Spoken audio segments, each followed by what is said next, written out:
Hello दोस्तों, स्वागत है आप सभी का इस वीडियो पर। आज हम आपको अपना एग्जाम डे का स्टोरी सुनाने वाले। काफी खतरनाक था वो दिन, काफी स्ट्रगल करना पड़ा था हमको। कल हम YouTube पर एक पोल डाले थे जिसमें कि हम आप लोगों से पूछे थे एग्जाम डे का स्टोरी टाइम वीडियो चाहिए या नहीं चाहिए। तो आप लोगों में से कई लोगों ने यस कहा था और कुछ लोगों ने नो कहा था। तो ज्यादा परसेंटेज यस का था, इसलिए हम ये वीडियो बना रहे हैं। तो काफी इंटरेस्टिंग होने वाला है, एंड तक बने रहे। चलिए शुरू करते हैं। तो दोस्तों, ये कहानी है 26 अक्टूबर 2024 का। आप लोगों को पता होगा बिहार बेल्ट्रॉन 2024 का फॉर्म फिलअप हुआ था लगभग मार्च में, और एग्जाम हुआ सितंबर और अक्टूबर में। तो मेरा एग्जाम डेट 26 अक्टूबर 2024 को था और सेंटर था पूर्णिया। उस समय हम गोड्डा में रहते थे। झारखंड में एक डिस्ट्रिक्ट है गोड्डा, वहाँ से लगभग पूर्णिया 300 से 400 किलोमीटर है, तो काफ़ी दूर है। और मेन बात तो यह है भाई कि डायरेक्ट ट्रेन नहीं था गोड्डा से पूर्णिया का, था तो भागलपुर का था। तो मेन प्रॉब्लम ये था कि एग्जाम सेंटर पे हमको सुबह 7:30 बजे तक पहुँचना था। 7:30 बजे से रिपोर्टिंग टाइम था। तो अगर हम सेम डे अगर निकलते एग्जाम के लिए तो वहाँ पे पहुँचना तो इम्पॉसिबल ही था, क्योंकि आप लोग दूरी देख रहे हो 300 से 400 किलोमीटर है लगभग। सुबह 7:30 बजे तक वहाँ पहुँचना तो पॉसिबल नहीं होता। इसीलिए हमको एक दिन पहले निकलना पड़ा अपने घर से। एक दिन पहले हम सोचे सुबह ही निकल जाते हैं, आराम से ट्रेन पे बैठ के भागलपुर चले जाएंगे और फिर भागलपुर से पूर्णिया। तो ऐसा मेरा प्लानिंग था। लेकिन 25 अक्टूबर को जब हम घर से निकले ट्रेन के लिए, तो भाई उस समय इतना जोरदार बारिश हो रहा था कि मेरा ट्रेन मिस हो गया। आप लोग सोच सकते हो, बारिश में भीगते भीगते गए ट्रेन मतलब स्टेशन तक, लेकिन फिर भी ट्रेन मिस हो गया। तो ट्रेन मिस हो गया तो क्या करते, तो वापस घर आए। तो ऐसा लग रहा था कि ये एग्ज़ाम हम नहीं दे पाएंगे, क्योंकि बारिश बहुत तेज़ हो रहा था। तो बारिश में जाना तो पॉसिबल नहीं था। तो फिर ऐसा मन में थॉट्स आ रहा था कि इतना 1 साल का लगभग तैयारी किए है और एग्ज़ाम के दिन ही एग्ज़ाम देने के लिए ना जा पाए तो भाई कैसा लगेगा। तो फिर भी उस समय लेकिन मेरे पास 2 ऑप्शन था, या तो हम बाइक से भागलपुर चले जाए या फिर बस से चले जाए। तो जैसा कि आपको हम बताए बारिश बहुत तेज हो रहा था, तो बाइक से जाना तो पॉसिबल नहीं था। इसीलिए हम सेकेंड ऑप्शन चूज किए बस का। तो जब घर से हम निकले बस स्टैंड के लिए, तो बस वहाँ से खुल चुका था, मतलब बस स्टैंड से थोड़ा आगे निकल चुका था बस। तो बस को थोड़ा फॉलो करने के बाद बस रुकवाया, उसके बाद हम बैठे बस पर और वहाँ से फिर भागलपुर के लिए निकल गया। बारिश रास्ता में भी काफ़ी तेज हुआ था। और फिर जब भागलपुर पहुँचे तो 7 बजे बस पर बैठे थे और 3 घंटे के बाद यानी कि 10 बजे तक लगभग वहाँ पहुँच गए हम भागलपुर। भागलपुर से भी हमको बस पे ही बैठ के पूर्णिया जाना था। तो दोस्तों, जब हम भागलपुर से पूर्णिया के लिए बस पर बैठे तो जो रास्ता का जो व्यू था काफ़ी चौंका देने वाला था, क्योंकि उस समय बिहार में लगभग बाढ़ आया हुआ था, मतलब बाढ़ का सिचुएशन था।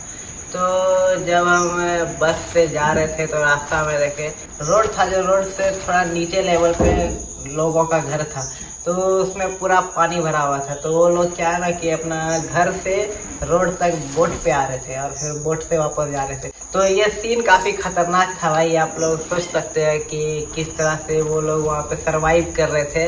उन लोगों का घर में भी पानी घुसा हुआ था पूरा, मतलब आधा घर लगभग उन लोगों का डूबा हुआ था। तो ये सब सीन काफ़ी खतरनाक था। फिर भी वो लोग सरवाइव कर रहे थे वहाँ पर। फिर जैसे जैसे हम आगे बढ़े बस चलता रहा और फिर लगभग शाम के 7 बजे हम पूर्णिया बस स्टैंड पहुँच गए।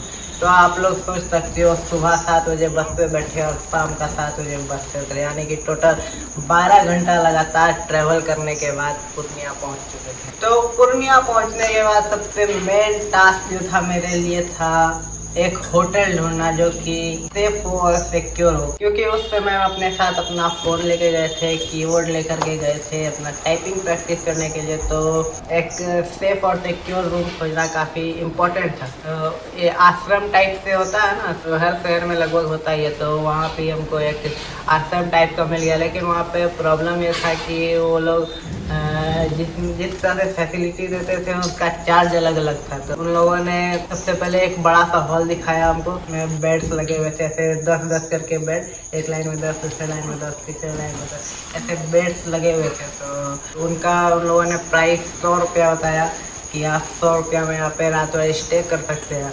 लेकिन भाई वापस सिक्योरिटी का कुछ भी नहीं था। मतलब अगर आप अपना कोई सामान लेके गए तो अपना सामान का ध्यान आप लोग खुद रखें, ऐसा मतलब सीन था वहाँ का। तो जब उन लोगों ने तीसरा वाला रूम दिखाया तो हम उसी को प्रेफर किए, क्योंकि थोड़ा सा प्राइवेसी और सेफ्टी तो उसमें मिल रहा था। इसलिए तीसरा वाला जो उन लोगों ने रूम दिखाया मुझको, उसी में स्टे किए रात भर। उसका चार्ज लगभग 400 रुपया उन लोगों ने लिया था मेरे से। अपना सामान वगैरह उस रूम में रख करके पहले गए खाने के लिए। कुछ लगभग 12 घंटा ट्रेवल किए बिना कुछ खाए पिए। रोड साइड में जो स्टॉल होता है फास्ट फूड का, तो वहीं पर जाके हम कुछ खा लिए, अंडा वगैरह। रात का तो हो गया। उसके बाद फिर अगले दिन का स्ट्रगल अभी बाकी था, एग्जाम डे का। जब वापस आए खा पी करके तो सबसे पहले अपना कीबोर्ड और फ़ोन निकाल करके टाइपिंग किए 3-4 घंटे तक। उसके बाद थोड़ा रेस्ट किए और फिर रात के करीब 2 बजे तक टाइपिंग हम किए थे, हिंदी और इंग्लिश दोनों का। तो टाइपिंग वगैरह करने के बाद थक गए बहुत ज़्यादा, और चूँकि ट्रैवल भी किए हुए थे तो बहुत ज़्यादा थकावट फील हो रहा था, इसलिए हम सो गए। उसके बाद सुबह 6 बजे उठे। 6 बजे उठने के बाद रेडी हुए।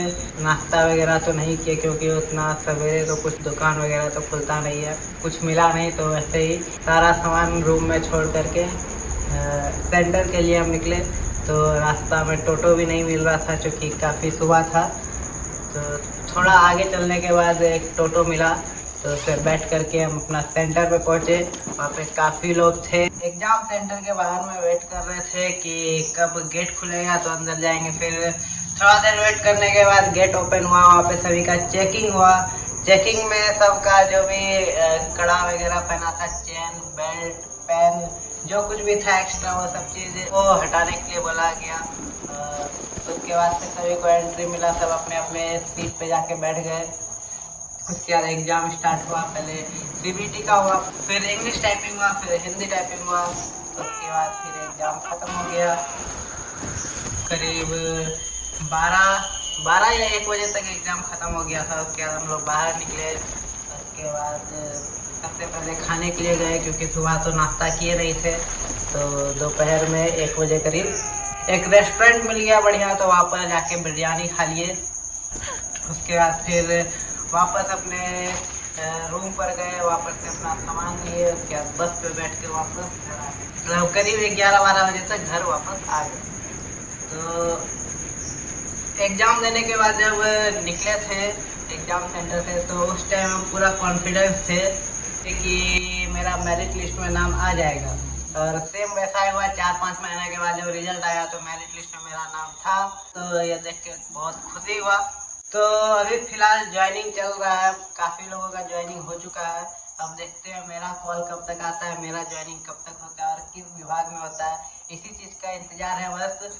तो आज के वीडियो में इतना ही। अगर वीडियो पसंद आया तो लाइक कर दे, चैनल पर नए हैं तो सब्सक्राइब कर दे। मिलते हैं नेक्स्ट वीडियो में। Thank you. जय हिंद।